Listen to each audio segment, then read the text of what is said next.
Assalamualaikum warahmatullahi wabarakatuh. Pada kesempatan kali ini saya akan membahas tentang aplikasi pembiayaan mudharabah mushtarakah dalam perbankan syariah. Nah, mudharabah mushtarakah di sini yaitu perpaduan antara mudharabah dan musyarakah. Mudharabah mushtarakah adalah bentuk mudharabah di mana pengelola dana menyertakan modal ataupun dananya dalam kerjasama investasi. Akad mudharabah mushtarakah merupakan perpaduan antara akad mudharabah dan musyarakah. Artinya di sini, kenapa dikatakan bentuk mudharabah di mana pengelola dana di sini dimaksudkan yaitu bank syariah menyertakan modal atau dananya dalam kerjasama investasi. Ketika bank syariah menyalurkan dana, karena kan pada dasarnya bank syariah itu adalah lembaga intermediasi, yaitu yang menghimpun dana dari masyarakat dan menyalurkan kembali kepada masyarakat. Ketika bank syariah menyalurkan dana nasabah ataupun dana masyarakat kepada masyarakat lain, ketika menyalurkan ini, bank syariah juga ikut menyertakan modalnya. Nah, untuk lebih jelas, kita lihat skemanya ya. Aplikasi pembiayaan mudharabah mushtarakah dalam perbankan syariah. Nah, alurnya seperti ini. Dia ada dua pemodal ataupun ada dua orang sahibul mal, dua pihak sahibul mal.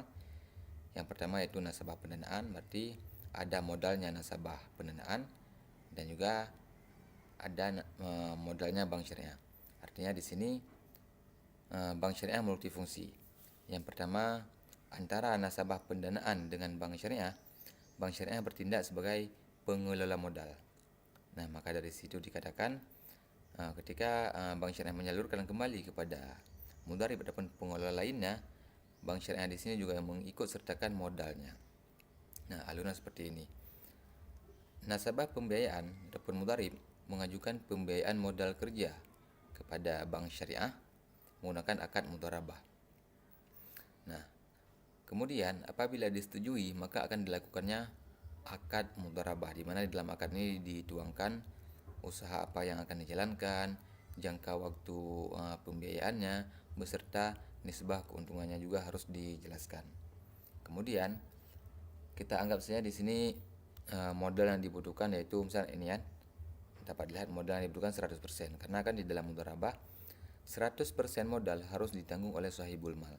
Sedangkan mudharib ataupun nasabah pembiayaan hanya memiliki skill. Nah, 100% modal ini yaitu yang terdiri dari tabungan nasabah, baik tabungan ataupun deposito nasabah, dan juga modal bank syariah itu sendiri. Jadi tidak 100% modalnya dari nasabah pendanaan, tapi ada juga di situ modal bank syariah. Kemudian ketika sudah 100%, nasabah pembiayaan di sini memiliki skill untuk menjalankan suatu kegiatan usaha. Nah, menjalankan suatu kegiatan usaha ya. Apabila usaha tersebut mengalami keuntungan, maka keuntungan ini terlebih dahulu dibagi berdua antara nasabah pembiayaan dengan bank syariah ataupun sahibul mal secara general.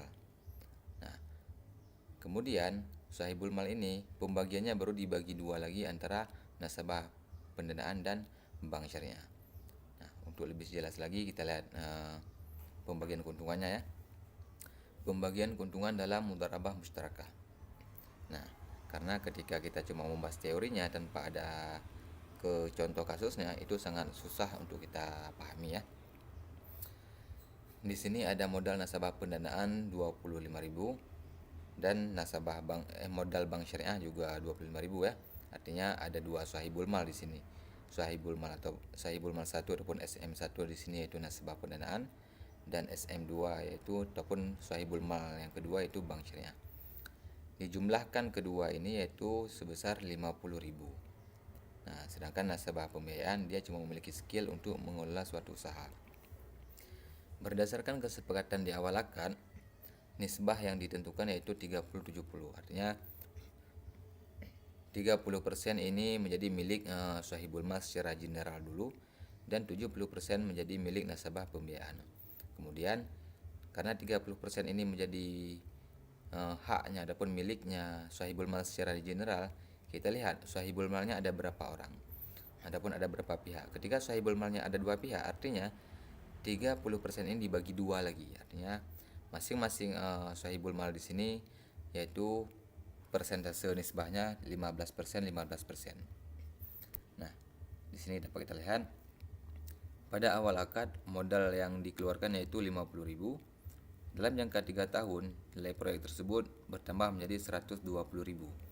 Maka keuntungannya 120.000 dikurang modal awal yaitu 25 tambah 25 50.000 dan hasilnya sama dengan 70.000. Nah, kemudian dibagi secara berdua dulu ya, secara general, yaitu ini nisbahnya 30-70.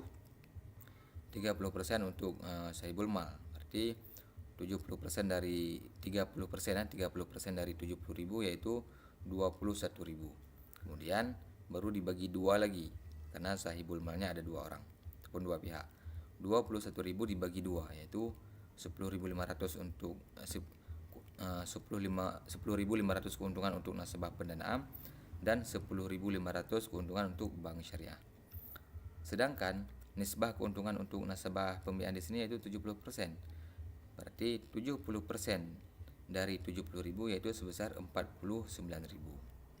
Nah, pembagian keuntungannya seperti ini ya. Lantas ketika mengalami kerugian, bagaimana pembagian kerugiannya?